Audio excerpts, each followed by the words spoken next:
They are a very good side. You know, they're a big team in Tunisia. Like I said, it's going to be a very tough game. They've got good players up front. They've got Dawi, they've got Hebaj, they've got the likes of Apsi coming from deep, Sakau, the number 8 coming in, Hebasi on the left-hand side, 2 left-footers that are really dangerous. And we are at home and we have to fight for the ascendancy of the match.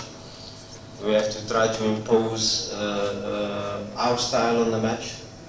It's very important to understand the dynamics of the group as well, and they are a team that needs a win. They are a team that needs 3 points. So normally teams that come here to Benjamin Mkapa, they have a more conservative approach, but we have to be prepared for a high press. We have to be prepared for a team that's coming for the 3 points. So also a young dynamic team. I'm not talking about young as in 18, 19, I'm talking about young as in 22, 23-year-olds that have some experience, that are good talents in their own right. A very good question in relation to the second half performance, and it was probably 3 minutes where we conceded the 2 goals.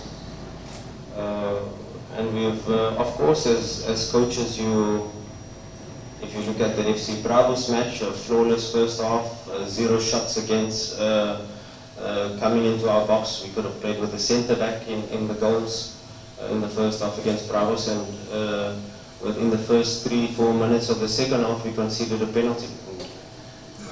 We look not only into these 2 matches, but also into our matches in the league.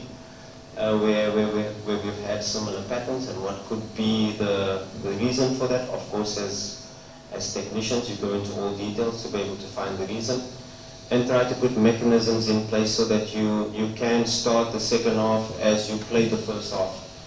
And of course, that is the goal. That is what we want the players to execute, not only for 45 minutes, but for 90 minutes. And we put all mechanisms in place to be able to have a balanced approach for 90 minutes. We know that we also need the 3 points, but we have to be very smart in relation to how we approach the game. It is a game, and it's a match at home that Simba always wants to win. But a match like this, dominating on the one hand, but knowing that they will leave their quick wingers perhaps in rest attack to catch you on the counter attack, so you have to be aware of that. And it's not only wingers that will be cheating, or not only wingers that will be staying probably behind our fullbacks and allowing our fullbacks to attack. And these are the moments where we have to put our mechanisms of rest defense in place, but also try to finish every action off with a shot at goal.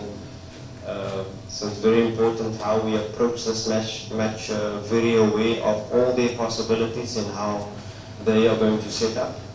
But if we apply ourselves like we've been speaking about now for the consistently over 90 minutes, I don't think we'll have a problem. Okay. Yeah, it's you can talk about creating chances, or you can talk about XG or expected threat, and how you approach different matches away from home or at home. I think we had a very good performance overall away from home, probably better than our Al Ahly Tripoli match in Libya away from home with the 0-0. Was more balanced performance from our side if you compare the other match, Al Ahly Tripoli. Maybe they should have gotten a penalty in Libya. We drew that match, we got a point away from home. This match, I think we, if not, should have won it because we had the lead at halftime, minimum to get a point out of the game. So it's a match that we have to manage a bit better. And these CAF away matches, if you switch off for a few seconds, you concede a goal. If you play with 10 men while your player is injured, and you keep playing with 10 men, you can concede a goal, and that's what happened in 3 minutes that we conceded the two goals. If you talk about an individual player, Jean-Charles Ahoua, not only him, but each and every player, we go into details in relation to their performances. Ahoua had a very good defensive performance against away from home against Constantine. Not so good in his attacking performance. A lot of balls too easily losing the ball. And of course it was in relation to when you go through the game and you go through his corrections and you sit with him individually in the video to try to show him which areas he can improve. Sometimes it's positioning, sometimes it's body positioning in relation to receiving the ball. A lot of the times with the wet pitch you allowed the ball to run and the opponent was pressing aggressively. These are small details that you have to correct. Yes, it was an unfamiliar role that we put him in. You have to take that into consideration as well. And he sacrificed himself for the team. And that is all you can ask for of a player when he's asked to do a certain job. Tactically, he does the job. Yes, the performances and mistakes can happen, and that's part of it, and that is our job as coaches to be able to try to improve a player, to be able to have the same consistent attacking performance away from home and at home. And so we can go into each and every player in the last match and previous matches, how we try to improve them on all levels. And sometimes it's a psychological aspect. Sometimes it's a player that is the first time playing away from home against a hostile crowd, and how can they manage their emotions, how can they manage their performances. So Ahoa is still a young player, please, and this is what I asked for in the beginning when he was scoring, when he was performing well. It was the media that overhyped him.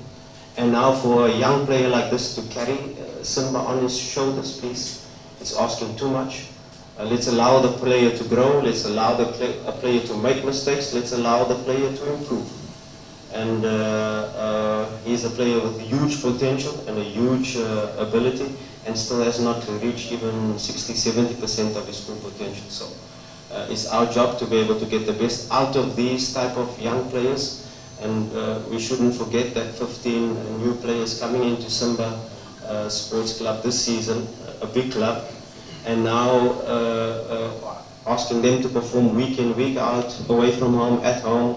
It's going to take ups and downs for young players. So let's support him, and it's our job. We will support him, we will support all our players, and we will help all our players to improve. And that is the process we will do. And when a match at home comes like this, it's all about us correcting the players beginning of the week and then building up them psychologically and building up their confidence to be able to perform. Because on match day, on Sunday, it's the performance phase of the week, and we expect them to perform no matter what the age when it comes to match day. And we put that demands on not only Ahoa, but each and every player of our squad. Okay, yeah, I have to first of all compliment the medical team, the rehab team, for, you know, with our return to play protocols, going into details in relation to not only getting our players back from injury, but making sure that we can remain injury free. Finally, we have our full squad available. Kagoma has started the process of integration last week, and this week he's finally had a full week of training. And so is Joshua Mutale as well. We have to be careful with those players in relation to suddenly just throwing them in. We've got recommendations from our conditioning team as to how many minutes they can play. In relation to your other question, lineup and rotation, I don't think I'm going to divulge too much to give the opponent any idea about what they're going to face. It's normal that you try to keep the spine of the team together, and that is what we've been trying to do, not only with Shem alone, Hamza if he was fit, Shamu, Hamza, Shem alone, the three of them have been being a part of that spine. Of course, Fabrice not in the first step, but Fabrice lately has been our key figure in relation to controlling the team in the midfield. And yes, we spoke about Kagoma being out, we spoke about Joshua Mutale being out, and sometimes as a coach you are forced to make these, but you have to believe in all players. When these injuries occur, when players are not available, you have to trust the other ones that come in. And we will see what lineup comes tomorrow, just in relation to putting the best team on the pitch. Like I always said, it's not always the best players on the pitch, it's the best team on the pitch. what team can go out there and sometimes that team is not the starting lineup, but the players to come in and get you the 3 points. So it's all part of a bigger scheme, and the lineup will be good, I can assure you. It will be our strongest lineup, and we will go out there to get the 3 points.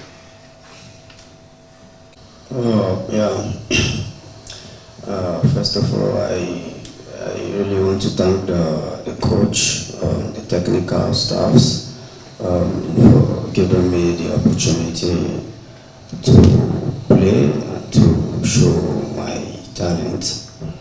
I just want to say, keep on pushing, doing my best to make and understand the style of play of the team, and actually to keep pushing for the team to get a positive result at the end of the day. Thank you. So far so good. I can say we can't deviate from our style of play.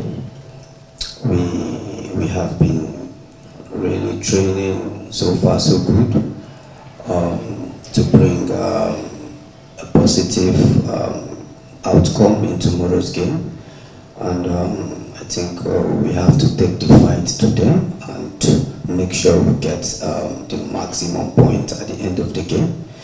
And they are also a good team, a young team, an energetic team also.